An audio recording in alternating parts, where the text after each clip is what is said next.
Ndabashuhuje bene data mwese nshuti z'umwami wacu Yesu Kristo, mwese abari hirya no hino mu migabane itandukanye, haba muri Afurika, haba muri Aziya, haba muri Amerika, haba mu Burayi, aho muherereye hose ndabashuhuje kandi mbifurije ibihe byiza imbere y'Imana.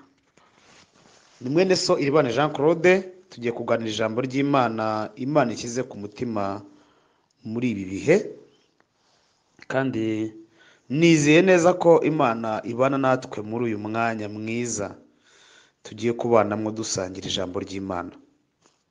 Reka tubanze dusenge. Mana, mu izina rya Yesu turagushimiye, tugushimiye imbabazi zawe, tugushimiye ineza yawe, tugushimiye urukundo rwawe rutarondoreka, tugushimiye imbabazi zawe zitagira akagero, tugushimiye uburyo udukunda kandi ukatwitaho, tugushimiye inama nyinshi uduhera mu ijambo ryawe ku manywa na nijoro, ugambiriye ko tuba nk'uko ushaka kudutegurira kugira ngo tuzabe mu bwami bwawe. Mana, nushimwe ku bw'aka kanya rero tugiye kugana ijambo ryawe. Senge umuntu wese uri buritega amatwi agabanira umugisha muri ryo, kandi umwuka wera abane natwe mu kudusobanurira ibirenze ibyo umwigisha yavuga, kuko wamuduhaye ngo bane natwe iminsi yose. Bisabye Imana mu izina rya Yesu Kristo, amen. Tugiye gusoma mu gitabo cya kabiri cy'amategeko, cyangwa se nanone bakavuga ngo ni igitabo cya kabiri cya Mose, ibice 25, cyitwa Kuva, ibice 25, umurongo wa mbere n'uwa kabiri. Turaza gusimbuka dusome uwa 8, tuze gusimbuka dusome uwa 17, tuze gusimbuka dusome uwa 21 n'uwa 22. Dusubiremo, turasoma Kuva ibice 25, umurongo wa mbere n'uwa kabiri, hanyuma dusimbuke dusome umurongo w'8, dusimbuke dusome umurongo wa 17, dusimbuke dusome uwa 21 n'uwa 22. Dusome mu izina rya Yesu. Uwiteka abwira Mose ati, bwira Abisiraheli bantura amaturo, umuntu wese wemezwa n'umutima we azaba ari we mwakira ituro antura. Ibi abe ari byo mwakiraho amaturo: izahabu n'ifeza n'imiringa. Reka dusome wa murongo w'8. Uravuze ngo, kandi bandemere ubuturo bwera nture hagati muri bo. Kandi bandemere ubuturo bwera nture hagati muri bo.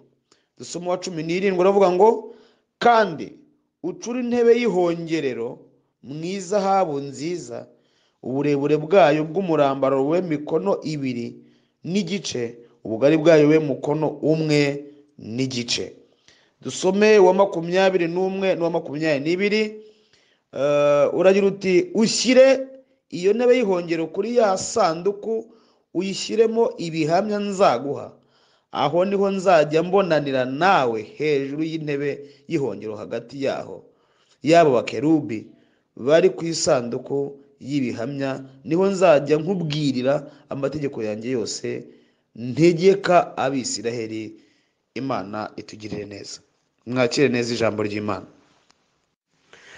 Nshuti zanjye kandi inshuti z'umwami Yesu, aya magambo dusomye n'andi yose turi buze gusoma, dufitemo insanganyamatsiko, ijambo ry'ingenzi rivuga ngo menya uko uri gukorera Imana muri iki gihe. Menya uko uri gukorera Imana muri iki gihe. Turi mu gihe gikomeye kandi kiruhije kandi kigoye, ku buryo uburyo bwo gukorera Imana ubona bwaragiye buhindagurika, ndetse bugatera amayobera n'urujijo mu bantu bakiri bato mu by'agakiza, mu bantu bakiri bato mu by'umwuka, mu bantu badasobanukiwe ijambo ry'Imana. Ibyo bigatuma bamwe bashobora kwibeshya ko uburyo buriho ari bwo bwo gukorera Imana rwose. Rero impamvu y'iyi nsanganyamatsiko cyangwa se iri jambo ry'ingenzi nzanye ni ukugira ngo turebe uko Imana ubundi yubatse umurimo wayo n'uburyo iturana n'umukozi wayo, iturana n'ubwoko bwayo, ku ruhe rwego, ku yihe nivo, mu buhe buryo. Imana itugire neza.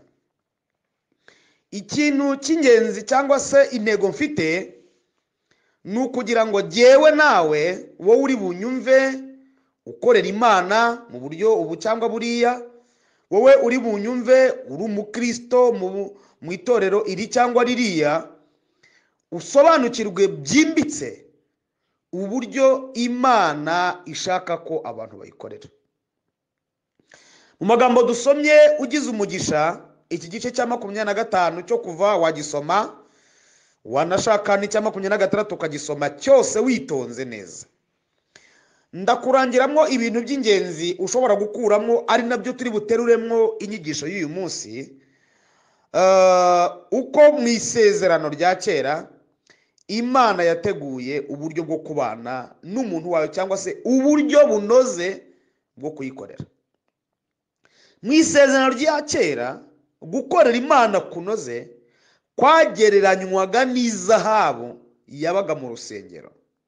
Igikoresho cyose cy'agaciro cyabaga mu rusengero cyabaga kiyagirijweho izahabu. Niko Imana yari yahaye Mose igishushanyo mbonera cy'ubwo buturo bw'Imana kugira ngo ibintu byayo byose bibe bifite icyo giciro gikomeye. Iyo zahabu cyangwa se iyo shusho Imana yashakaga ku rusengero rwayo, haleluya, yashakaga ko nta muntu n'umwe uzagira uburenganzira bwo kongera cyangwa kugabanya igishushanyo mbonera Imana yatanze. Haleluya. Ni ukuvuga ngo murabizi ko izahabu ni ikintu cy'igiciro gikomeye kandi kiri hejuru y'ibindi bintu byose. Haleluya. Izahabu, akantu gato ka zahabu muzi uburyo gahenda. Birashoboka ko hari abari buze kunyumva cyane babisobanukiwe. Abantu b'abamama bambara ibintu by'amashanete ya zahabu, n'abakobwa n'amasaha n'ibiki byose, murabizi ikintu cya zahabu uburyo gihenze. Ni ukuvuga ngo rero Imana gutanga ishusho cyangwa se iki gishushanyo mbonera cy'ubuturo bwera n'ibiburimo byose, kandi byose bikaba biriho zahabu, biyagirijeho zahabu, byasobanuraga ko nta kindi kintu na kimwe umuntu afite ubushobozi bwo kuzarutisha zahabu, byo kuzarutisha ubwo bwiza. Ni ukuvuga ngo ni ubwiza budahinyuka, budahinduka, buhora ari uko nguko buri. Yesu ashimwe cyane. Uko rero niko Imana yabyubatse, kandi saho ngaho gusa, kuko usanga na nyuma, kuko aho ni mu gihe Abisirayeli bari bakiva mu gihugu cya Egiputa, barimo bajya mu gihugu cy'amasezerano. Noneho turaza kureba noneho banageze mu gihugu cy'amasezerano nyirizina, igihe Salomo yubakaga urusengero rw'i Yerusalemu.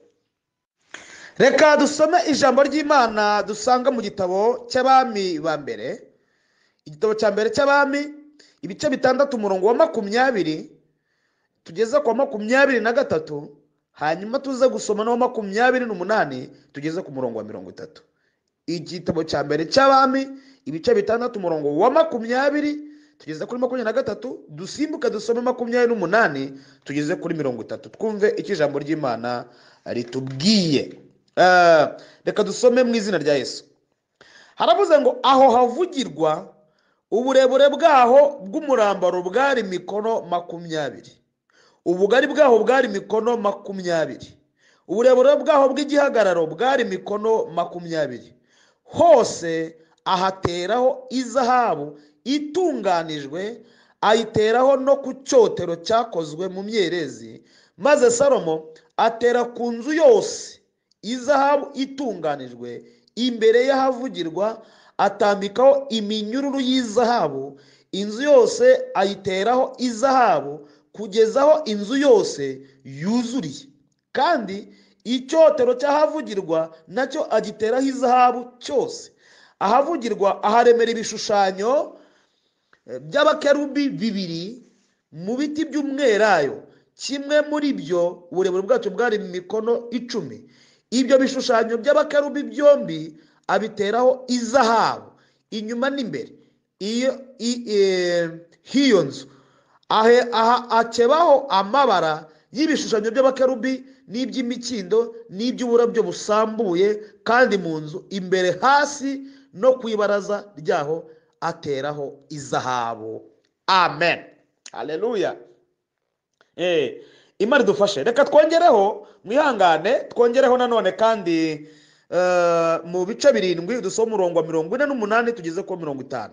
Igitabo cya mbere nanone cy'Abami 7:48 tugeze kuri 50. Avuga ngo kandi Salomo arema ibintu byose byo mu nzu y'Uwiteka, icyotero cy'izahabu n'ameza yamurikwagaho imitsima, abitera ibitereko by'amatabaza 5 mu ruhande rw'iburyo no mu rw'ibumoso 5.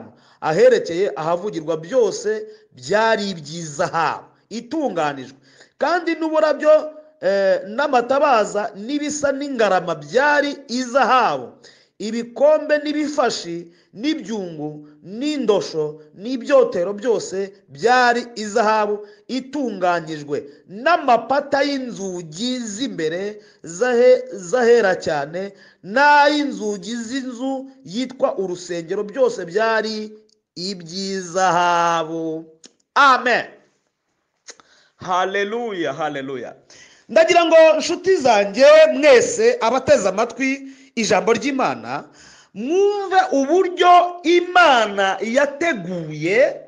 yateguye ubuturo bwayo. Twarebye ihema ry'ibonaniro, turebye noneho urusengero nyirizina rwa Yerusalemu, uburyo ibintu byose, ibyungo, ibifashi, amapata y'imbere, ay'inyuma ku rusengero, ibintu byose, ibitereko by'amatabaza, ameza yamurikwagaho imitsima, ibiki byose, ikintu cyose ni zahabu. Donc Imana yashatse kugaragaza no kwerekana ko nta kindi kintu na kimwe abantu bakwiye kuzazana, bakwiye kuzategura, bakwiye kuzasimbuza ibyo. Ni ukuvuga ngo ibintu by'Imana nuko byubatse, nuko byubatse. Ni ukuvuga ngo ubwo nibwo buryo Imana ishaka ko tuyikoreramo umurimo w'Imana. Urateguye neza rwose kandi ntuhinyuka. Ni ukuvuga ngo uko izahabu ifite agaciro kadahinduka kandi ngo itunganijwe, niko umurimo w'Imana ukwiye kuba utunganijwe n'abawukora, abashumba, abapastori, ababwirizabutumwa, abakora imirimo yindi itandukanye mu itorero. Umurimo w'Imana ukwiye kuba utunganye rwose, utunganijwe rwose, utarimo guhinyuka na gute. Uko izahabu udashobora kwibonera izahabu itunganyijwe, udashobora kwibonaho akantu gato kakwitwa umwanda, kakwitwa ikosa, niko n'umurimo w'Imana ukwiye kuba uteguye kuri urwo rwego. Nta kindi kintu kivangiye, nta kindi kintu kivangiye rwose. Ntekereza ko byumvikanye. Haleluya. Umurimo w'Imana nuko wubatse, inshuti zanjye. Umurimo w'Imana nuko umeze, bakozi b'Imana mwese. Reka mwihangane gatoya, mwihangane gato cyane, mbabwira akantu gakomeye cyane, dusanga mu ijambo ry'Imana aho turi bigiye gusoma mu kanya. Nuko ngo uko byari bimeze hashize imyaka myinshi, haje kwima undi mwami, noneho ashaka ibintu byasimbura izahabu. Donc ashaka ibindi bintu asimbuza izahabu. Azana ibyo bita imiringa. Umuringa usa n'izahabu cyane ndetse byenda kumera kimwe, ariko si izahabu. Imana idufashe cyane.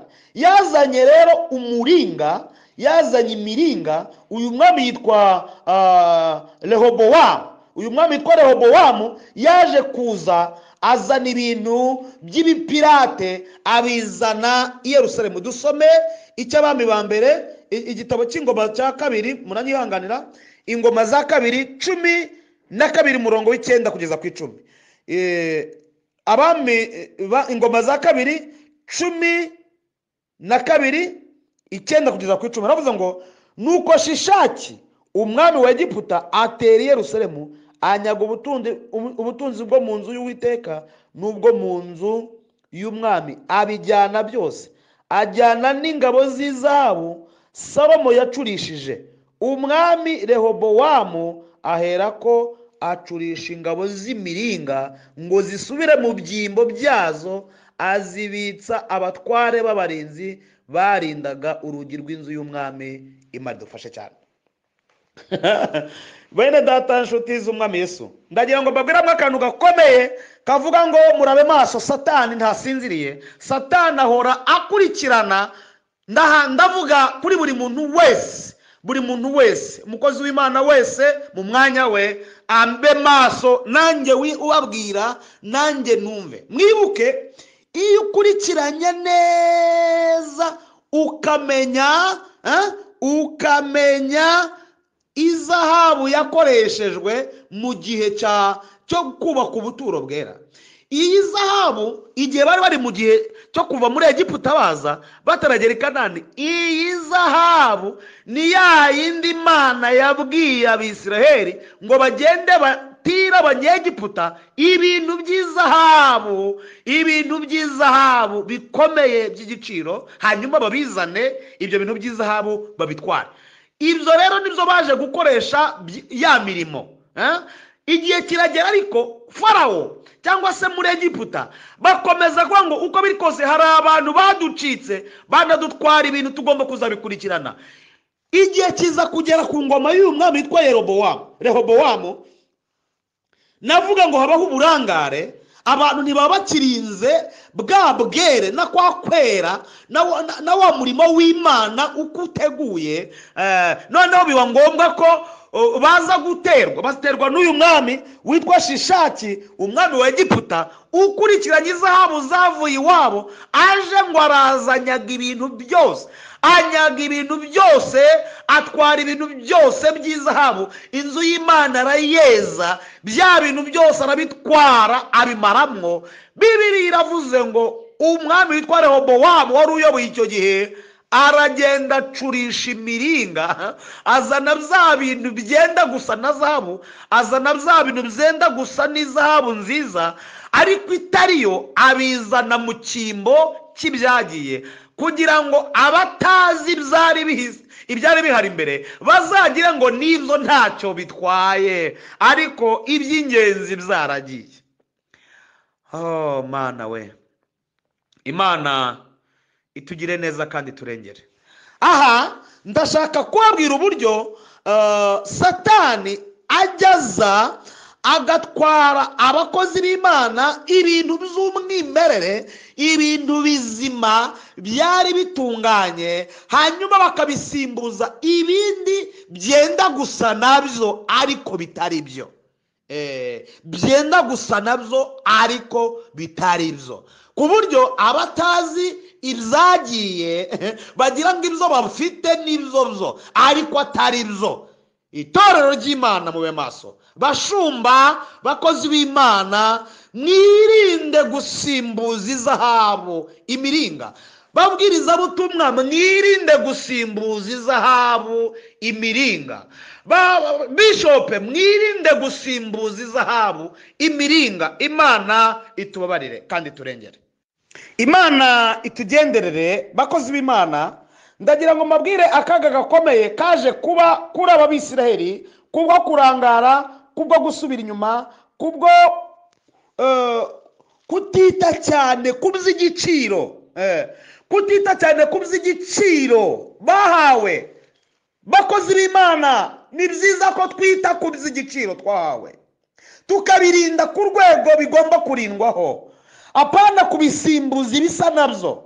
abantu benshi irizo umwuka bibacitse bakereya utundi tuntu turi aho ngaho bakoreramo abantu bakagira ngo baracyakorera Imana, ariko byararangiye. Reka twumve iki ijambo ry'Imana rivuga muri handi ko tuvuze Ingoma za kabiri ibice 12 umurongo wa 5. Noneho dusome twumve icyo birivuze. Haravuze ngo nuko umuhanuzi Shemaya asanga Rehobowamu n'abatware b'Abayuda bari bateraniye Yerusalemu bahunze Shishaki, arababwira ati uko ni Uwiteka avuga ngo mwarantaye nicyo cyatumye mbahana mu maboko ya Shishaki.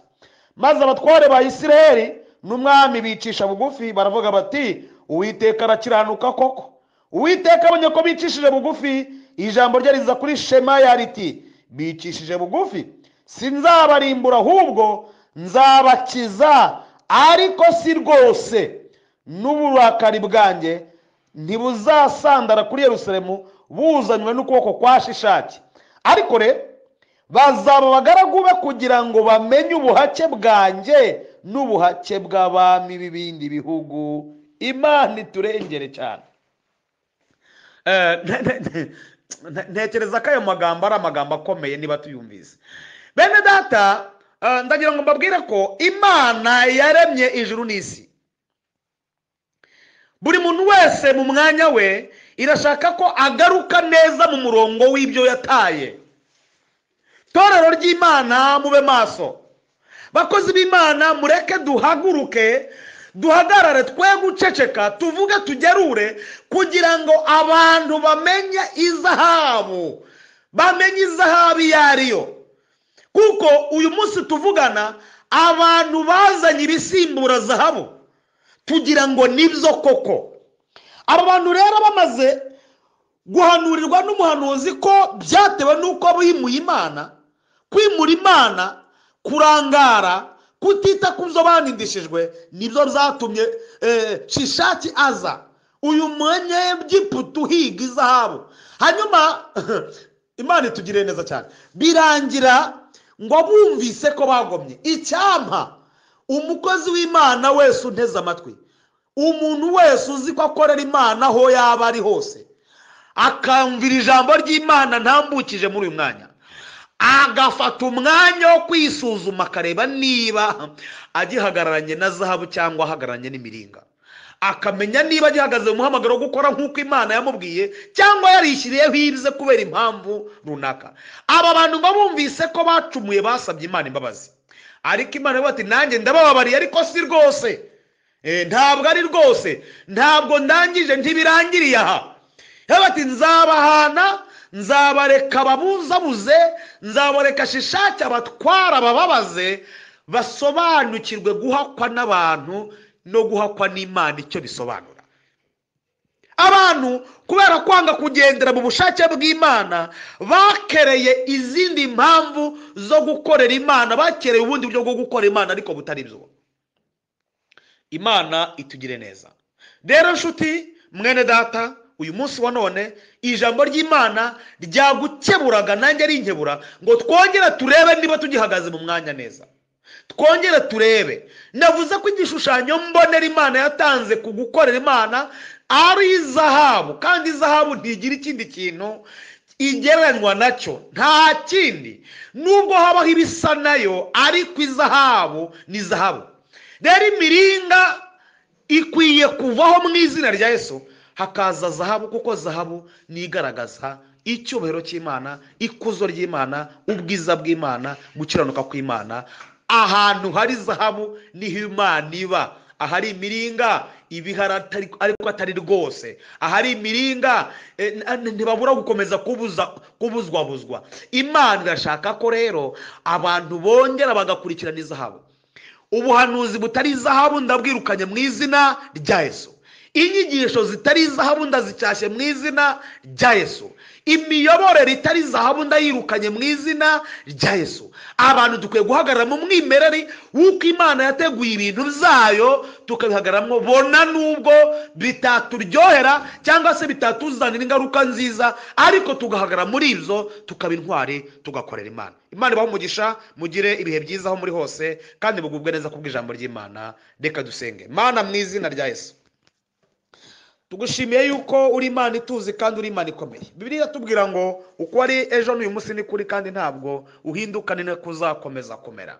Ndagusabye kugira ngo ari byo uvuze na bene data bumvise ijambo ryawe, udushoboze guhagarara mu mwanya neza nk'uko ubishaka, kuko twabonye neza ko rwose abantu bazanye ibipiratano bitari originali ikaba yaragiye, hakaba hasigaye ibintu bijya gusa na originali ariko atariyo, haba mu buhanuzi, haba mu myigishirize, haba mu miyoborere mu madini. Ibyo byose rero Nyagasani turasenze kugira ngo wongere ugendere abakozi bawe, buri muntu wese amenye uko ahagaze, amenye uko akwiye gukora umurimo wawe nk'uko ubishaka. Urakoze, dufashe, turengere, imbabazi zawe zitubeho, kandi muri Kristo Yesu tuhabone imbabazi rwose zitugeraho burundu, uduhe gusubira neza mu mwanya waho ushaka ko duhagarara. Tubisabye Imana mu izina rya Yesu, amen. Shalom shalom.